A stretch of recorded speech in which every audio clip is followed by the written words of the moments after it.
And tonight on Your Side's Haley Harrison is live at the Duval County Courthouse, and she's been talking to both community members and also law enforcement who agree that the justice system worked today. Haley.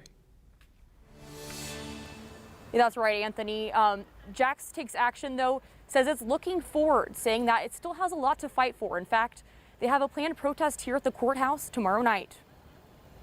And it feels like a huge weight has been lifted off the nation, especially Black America. Michael Sampson with Jacksonville Community Action Committee is pleased with the Derek Chauvin verdict, but says they will continue to demand justice for victims of police brutality and local police reform. The way to build trust between law enforcement and the community is for police to be held accountable, and I think that's a positive thing that we saw coming out of Minneapolis. Jacksonville Fraternal Order of Police President Steve Zona also shared his reaction to the verdict. I mean, I think what this trial should show everybody in America, and everybody in the entire world for that matter, is that the justice system worked, that the system in place worked. It worked like it was supposed to.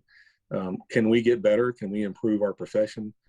Yes. He says there are parts of the police reform bill Florida House leaders have recently crafted that the Order of Fraternal Police supports. They kind of, drilled down a little bit and put some processes in place that will help us get the best and brightest police officers here, and also some additional training and a database on tracking use of force and some other things in that bill.